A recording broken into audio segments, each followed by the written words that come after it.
maaaring iba-iba na rin ang kanyang mga nararamdaman. Kaya kung ano-ano na rin ang nasabi niya na mga sandaling yun na nakaburol lang tatay mo, Luisa. Hindi, Nay. Talagang diniretsa kayo sa harapan namin ni Kuya Ricky noon para ipamukha sa amin na wala kaming mahihinging anumang tulong sa kanya. Paano nga? Iniisip niya aasa tayo sa kanya. Dahil nga namatay na si Itay. O pagkatapos ngayong nagkabaligtad ang sitwasyon, kayong piniperwisyo?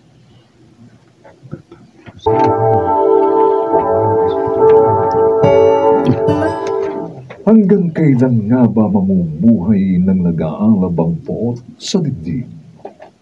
Mga kaibigan, pakinggan natin ang naging karanasan ni Luisa sa ating dulang sa kanyang panahon.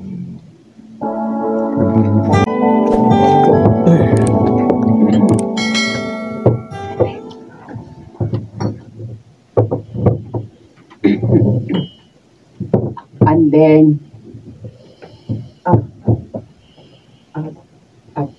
Iberia?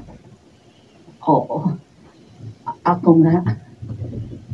Kanina pa ako nakaupo dito sa bangko sa harap ng tindahan mo. Ganun ba, ate? Ay, naku, pasensya ka na ha. Abala kasi ako sa pagsasalin sa mga garapon itong pinamili ko mga biskwit. Nag-aayos nga kasi ako ng mga bago kong paninda. Ang totoo, kaya ako lumapit dito sa tindahan mo, gutom na kasi ako. Ay, ganun ba? Ang mabuti pa kaya di ka roon sa loob. Dito ka na kumain para mas makakain ka na maayos. Halika na dito. Ganun ba? Ang mabuti kaya, halika dito sa loob. Dito ka na kumain para mas makakain. Dito ka na kumain para mas makakain ka na maayos. Oy, tama-tama. Halika rito sa loob. Dito ka na kumain para mas makakain ka ng maayos. Ay, tama-tama. May sinaing na ako sa rice cooker. At saka kaluluto ko lang din kanina ng sinigang na baboy. Bago ako nag-asikaso rito sa tindahan ko. Talaga ba, ate? Papasok ako rin sa loob ng bahay niyo. Diyan ako kakain? Oo naman, ate. Tila, sandali. Bubuksan ko pinto. Halika na. Pumasok ka na rito sa loob. Hindi mo na kasi dapat sinagot-sagot kanina si Engineer Dino. Natural, magagalit siya dahil pinakialaman mo yung instalasyon ng kuryente sa site. Hindi ka naman electrician. Uy, nakatapos ako ng isang semester sa electrical engineering, ha? Kaya marunong akong mag-instalasyon. Ang sabihin mo, natatakot lang siya na masapawan ko dahil ibang diskarte ko sa diskarte niya. O, paano? Ano na plano mo? Hindi na ako papasok sa lecheng project na yun. Para, anong gagawin ko? Maghahalo ng semento, magbubuhat ng hollow blocks? Di na, no? Yoko na. Ba't hindi ka lang sumabit sa mga project ni Ricky? Ricky? Total, magpinsa naman kayo, di ba? Mabibigyan ka niya ng magaang na trabaho sa engineering firm niya. Ano, para gawin lang niya akong alalay. Kahit kailan, hindi ako magpapa-under sa engineer na pulpul na yon. Nakatsamba lang yun. Kaya nakapasa sa board. Kaya naging civil engineer. Hindi mo ba tatandaan? Civil engineer. Hindi mo ba natatandaan? Kaya naging civil engineer.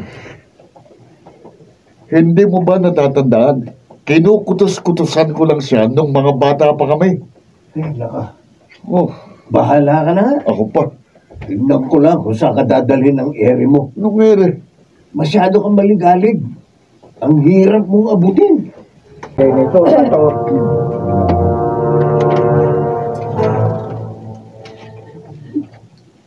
Nakalimutan niyo na ba? Yung eksaktong sinabi ni Tiang Belia, nung nakaburol pa si Itay, na wala raw kahit isang patak ng dugong nag-uugnay sa inyong dalawa. Kaya wala siyang pakialam ano man ang mangyari sa inyo pagkatapos sa libig. Alam niya, hindi ako nasaktan sa sinabi niya yun sa inyo. Parang hindi niya kami tinuring na kadugo ni Kuya Ricky nung sabihin yun. Kung magsalita siya, parang hindi niya kapatid si Itay. Maaaring iba-iba na rin ang kanyang mga nararamdaman. Kaya kung ano-ano na rin ang nasabi niya ng mga sandaling yon, na nakaburo lang tatay mo, Luisa. Hindi, Nay. Talagang diniretso niya kayo sa harapan namin ni Kuya Ricky noon para ipamukha sa amin na wala kaming mahihinging anumang tulong sa kanya. Paano nga? Iniisip niya, aasa na tayo sa kanya dahil namatay na nga si Itay. O pagkatapos ngayon nagkabaliktad yung sitwasyon, kayo piniperwisyo? Hindi ko rin naman maaaring tiisin ang tiyambelya mo, anak. Tikisin niyo! Kung paano niya rin tayo tinikis noon at itinuring na patay gutom.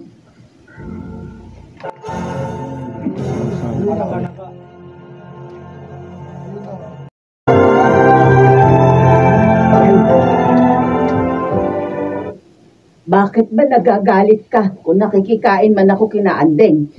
Ano bang masama ron?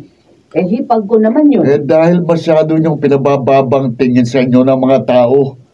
Masyado niyong ipinahalata na wala na kayong makain. Bakit ba kasi ayaw mo magtrabaho ng maayos para di tayo magutom? Minamalas nga kasi sa mga trabaho na napapasukan ko eh. Lahat ng nagiging superior ko, abusado. Baka naman ikaw may problema. Palibhasa gusto mo ikaw lagi nasusunod. Pwede ba yun? Trabahador ka lang. Nagmamaselang ka pa sa trabaho. Wala ka namang natapos. Nay, pwede ba huwag niyo akong dakdakan? Kasalanan niyo rin kasi. Anak. Kung bakit naghirap tayo ng ganito. Alam niyo nang illegal ang diskarte niyo, ubod pa kayo ng yabang. Di isang araw, pinasukang lahat ng mga pulis ang mga perang kinita niyo sa pamimili ng mga nakaw. Antok.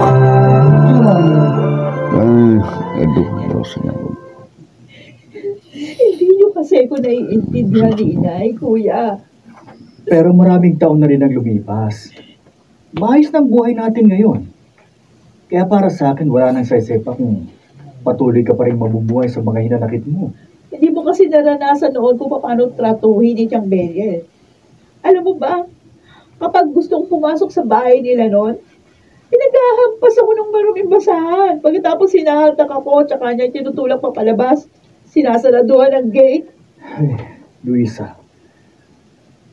Madalas pa nga niya sabihin sa akin noon, pangit-pangit ko raw, haba-haba ng uso. Ang laki pa ng mga mata ko. Di ba niya nakikita yung sarili niya sa akin? Magkamukha kami. Pero ngayon, nagsisisi na siya sa mga pagkakamali niya. At itinutuwid niya ng lahat ng yun. Buti na lang magkamukha kami, pero hindi magkaugali. Dahil kung nagkaganon, lalo kong mararamdaman na wala akong kwentang tao. Tulad din ng pagiging wala niyang kwentang tao, Kuya. Luisa, hindi ka dapat nagsasalita ng ganyan. Hindi niyo kasi alam ni Inay ang naging epekto sa akin ng mga pangit na pagtrato niyo sa akin ni Tiang Belia, Kuya. Lumaki akong walang tiwala sa sarili kong kakayahan. Takot na takot akong sumubok sa mga bagay-bagay. Walang sandali, hindi ako pinanghinaan ng kalooban. May mga pagkakataon, hindi ko na alam kung paano ko paharapin ang buhay. Marami nang nagbago sa mga sitwasyon, Luisa. Sa ngayon, tayo nang may kontrol ng mga buhay natin. Tayo na ang may hawak ng ating mga pangarap. Pero paano ba maging matatag at matapang para sa hinaharap, Kuya? Pagkaraan ng mga pamambaliit sa pagkatao ko na dinanas ko kay Tiang Belia, ewan ko, hindi ko na alam kung paano ba muling bubuuin ang sarili ko. Dinho.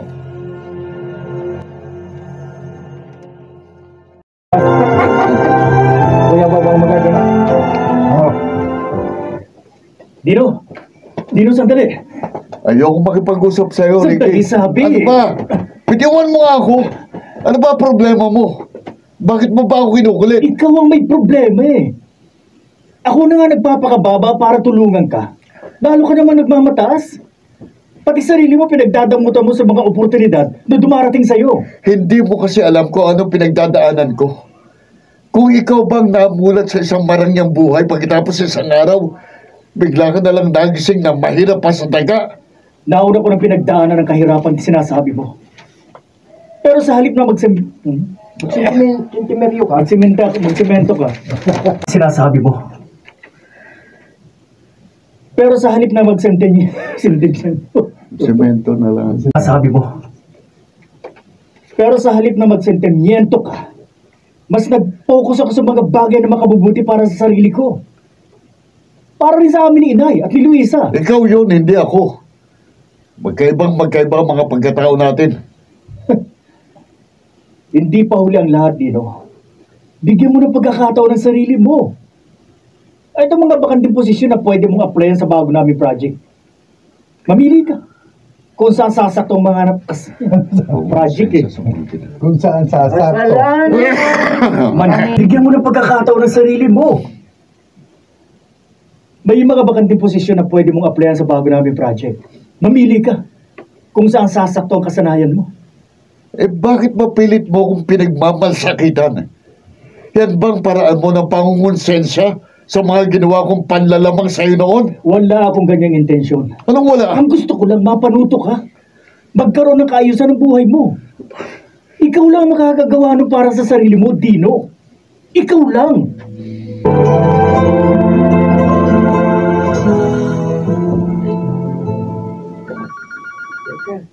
May tumatawag. Hello?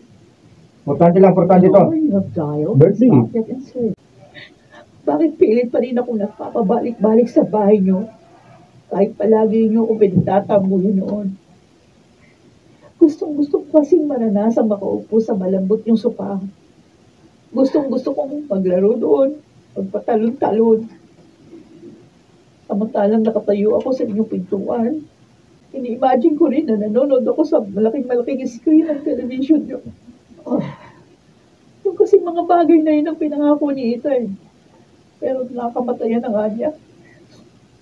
Ngayon ko, nare-realiza ang mga maling inasal ko sa iyo noon. Nare-realize ka lang. Ngayon ko, napagtanto ang mga maling inasal ko sa iyo noon. Luisa. Nagsisinungaling din ako pag sinabi ko na hindi ako natatakam noon sa mga pagkain nakikita ko sa hapag ninyo. Lahat ng pangarap kong matikman sa almusal, naroon. Ham, bacon, hotdog. Masasarap na panamaan sa tinapay. Sana mapatawad mo ko. Naging maramot ako sa iyo. Pinagsisisihan ko ang mga panahong yon. Masyado ako nawili sa marangyang buhay na nararanasan ko noon. Kaya humantong ako sa pagiging makasarili. Kung hindi ba kayo mahalaga sa akin, hindi ako masasaktan sa mga nangyari sa pagitan natin, Chang. Inaamin ko. Ngayon ako sinusumbatan ng konsensya ko. Pero kahit nagtaniman ako ng sama ng loob, hindi naman yun nangangahulugan na habang buhay kung dadali nyo sa akin dibdib. Dahil kahit ano pang hindi natin pagkakaunawaan, higit pa rin magiging matimbang ang dugong nananalitay sa ating mga ugat. Mananatili pa rin kayo. Bahagi ng buhay ko. Jack! Tawag tawag dyan, Roberto. Ayaw, kakanta kami. Walang ay. Hindi man kayang burahin ng mabilis ang mapapait na alaala sa ating mga isipan. Ngunit may pagpipilian tayo para kalimutan ang nakaraan at magpatuloy na malayang mamuhay tungo sa hinaharap. Nang sa gayon, hindi kailanman mananatili ang kapaitan sa ating mga puso sa kanyang panahon. Mga nagsiganap: Susan Robles, Jenaline de la Cruz, Maynard Landicho Jr., Phil Cruz, Lionel Benjamin, at si Rosana Villegas sa papel na Luisa.